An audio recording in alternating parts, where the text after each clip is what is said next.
Ассаламу алейкум, құрметті көрермендер. Бүгін күн тамаша болып тұр. 15 шілде. Бүгінгі сабағымыз шагающий борт қалай жасаймыз және не үшін жасаймыз деген сабақты үйренетін боламыз. Шұбалшан бордақылау кезінде бұл өте пайдалы, өте тамаша способ. Шұбалшандарды ең тез көбейтетін жолының осы. Қарап тұрсаңыз, мына бізде борт. Осы борттың мысалын ретінде көрсететін болам. Ендеше бастайық. Шамамен алған кезде осы жерден бастап төбеге шейін, мысалға менде 10 метр дейік. 10 метр деп ойлайық. Енді шагающий бортты қалай жасаймыз? Шагающий бортты жасау үшін мынау шлакоблокты мен не істеймін? 1 метр бияқа жылжытамын. Қойып шығамда арасына жаңағы свежий көңді толтырамын. 20 сантиметр етіп. Жаңа осымен бет-бе-бет қып толтырамын. Сосын мынаяққа су құямын, басқа қылам, свежий көңге. Енді не істейді? Мына жердегі борттағы маточный жаңағы шұбалшандар дейміз, андай жұмыртқа салатын, жаңағы ірі деген нелер, шұбалшандардың барлығы осы жаққа өтеді. Мынау 1 метрге. Осы жерге өтеді да, олар жаңағыдай қызу жұмыс жасап, жаңағы жұмыртқаларды тастап шығады, жаңағы тастап шығады.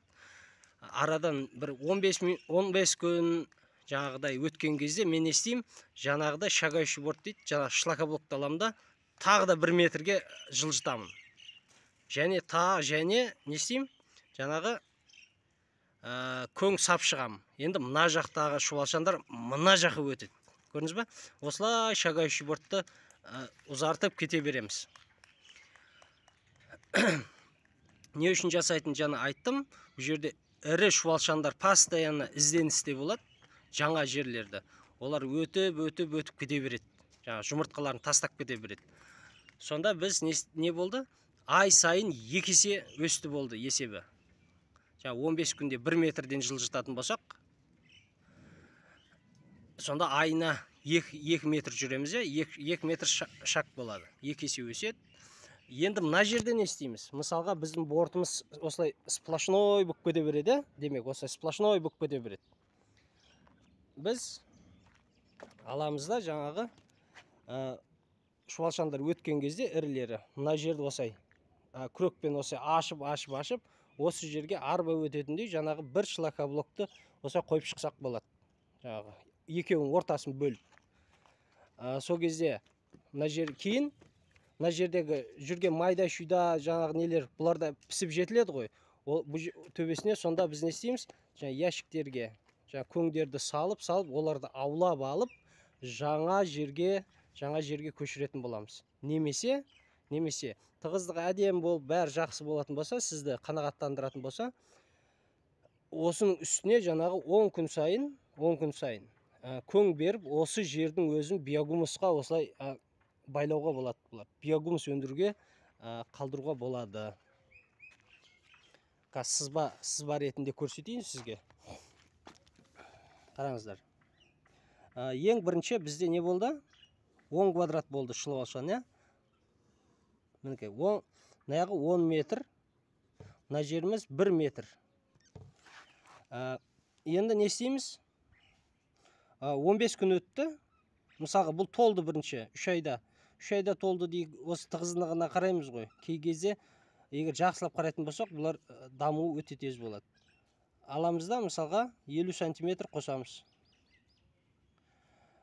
Кейін тағы 1 метр қосса болады. Бұл 50 сантиметр образын айтылып жатыр ғой.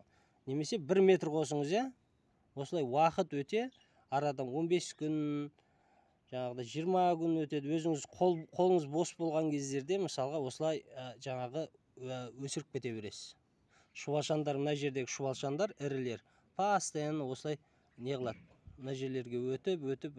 Сіз егер, мысалға, үлкен жерді салып жіберетін болсаңыз, мысалға, сіз таппай қаласыз, мысалға, мына бір шұбалшан алады да, осылай мынаяққа кетіп қалады, және мынаяққа кетіп қалады, алысқа кетіп қалады да, сирек болып тұрады да, сіз бұяққа су құйғанмен барлық жеріне су құямын, олар бірден тез көбейіп кетпейді ғой жаңағыдай.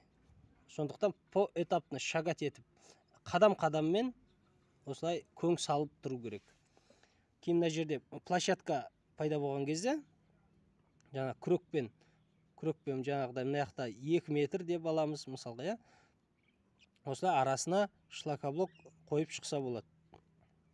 Ал егер сізде шлакоблок болмайтын жағдайда не істейміз? Болмайтын жағдайда ничего страшного. Демек, шлакоблок болмайтын болса, біз құр жаңа күрекпен адам өтетіндей, арба өтетіндей жаңағыдай жол жасап қоямыз. Мына жерде де мысалға осылай, мысалы шлакоблок жоқ деп ойлайық, біз көң саламыз,